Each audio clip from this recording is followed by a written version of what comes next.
catch was the call, didn't quite carry. He's perished to that shot several times.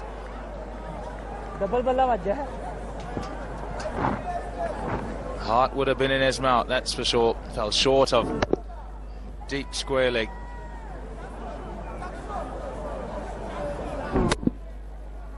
To a shot as similar as that, so certainly wanting to be pushing on and to get a score of real significance and substance in order for Zimbabwe to get over the line. Good shot, very good shot.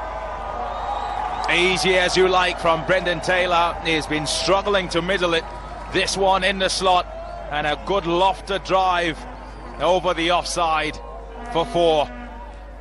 It's one of his more favourite shots, is Brendan Taylor. When he does get settled, he loves going over the offside. Kwame Mbongo said it is up in the slot, and when it's there for Brendan Taylor, he needs no second invitation to dispatch it. Get it! Oh, he's gone after the sweep shot again, and pretty slack stuff in the outfield by Shoaib Malik allows Vusi Sibanda to come through for 2. Zimbabwe 100 comes up with another sweep shot from Vusi Sibanda. Looks like that's going to be his method of attack. He's got a cross, he's got the flat sweep done. Just a little bit of a fumble there from Shoaib Malik, and Vusi Sibanda is quick between the wickets and gets back for 2 runs. Because you have, oh, he's nearly done him. You have the likes of Sohail Tanvir to come back. You have Syed Ajmal. You have Aziz Chima, who's a really good exponent of reverse swing. So plenty of challenge ahead. And well, he went down pretty early, Vusi Sibanda, nearly yorked himself in the end. And a lot to think about Misbah-ul Haq. He's managing to push the run rate up ever so slightly, but I don't think he's made as many inroads as he would have hoped at this particular juncture in the game. Well, that's up in the air. Well, I said that last ball might be costly, and it's cost the maximum. Vusi Sibanda going after the slog sweep again, making good contact and hitting it away for 6. 26 gone, 113 for 2. And he bowled a wide, then he came up and served this up. Vusi Sibanda got under it very nicely in the gap. That would have felt good. You get out now like that, and this is where Zimbabwe do themselves no favours whatsoever. He's played really well, his Vusi Sibanda, and as you said, Syken Kala, it looked like he had just adopted 1 gear, and well, will this be the telling blow that loses Zimbabwe this game?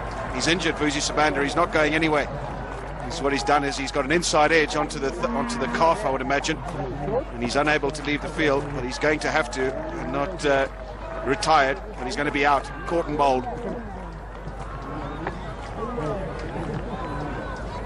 As much discomfort as I reckon his captain's feeling at the moment, because they were on top. They had done all the hard work, and he's gone to slog one over the leg side, inside edge onto the pad, and simple caught and bowled in the end. Why would you want to play a stroke like that when you've done all the hard work and you're right on top?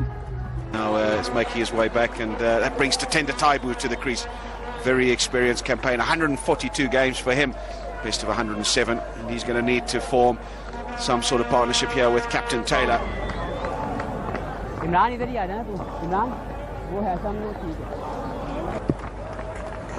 Yes! Trouble here.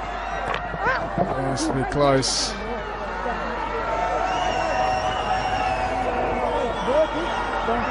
It's been referred, so we'll have to have another look at this. Misunderstanding. There was never a run there, in fairness. So let's just have a look and see if he got back in time. Taibu sends him back. There was hesitation. Throw comes in pretty quickly and pretty well as well. I think he could be okay. Just depends on how the umpire's going to adjudicate, whether he knocked the bowls off with his hand, whether the ball was in his hands when he knocked the bowls off, or whether it was a direct hit.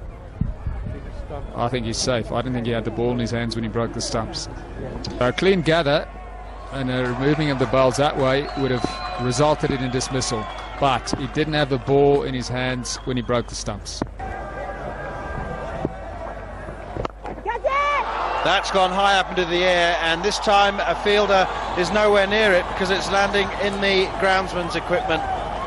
That's the net area down there. That's beautifully struck. Well, I mentioned 3 balls ago that Taibu was clearly prepared to take on the fielder on the long-on boundary.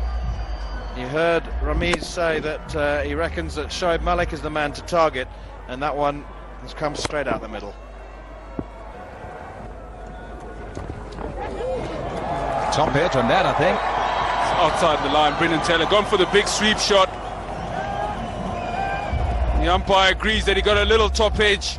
Brendan Taylor, as most batsmen would do, confirming with the umpire that he did, and he picks up 4 valuable runs for Zimbabwe. They're looking to fetch it from outside off stump. The ploy against Ajmal is that if they're not sure which way it's going to go, whether it's the dosto or the straight one, play the sweep shot.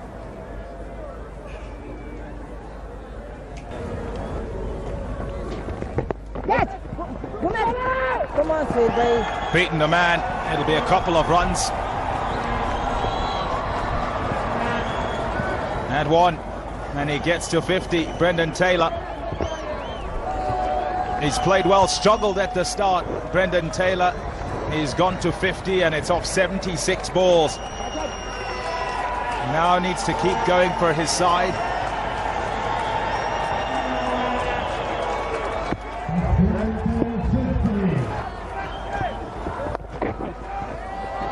Good shot. Lots of work, too much work for deep backward square. So 4 runs to end the over, 8 off that one. After 40, Zimbabwe 174 for 3. It's gone straight up in the air, looking to go for the big shot, and the catch will be taken by Yunus Khan. Just the breakthrough that Misbah-ul Haq would have wanted from Azaz Chima, and he's coming to the attack and delivered again. Well, surprising selection of shot here from Tatenda Taibu. He hasn't taken the power play. He's gone for the big shot over the top. 2 men back. He hasn't got all of it.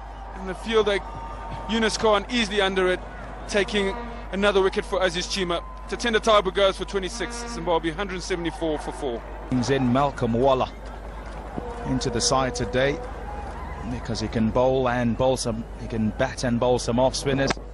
There's a look at the dismissal. Looking for the big shot, picked the slower ball and tried to heave it over the onside.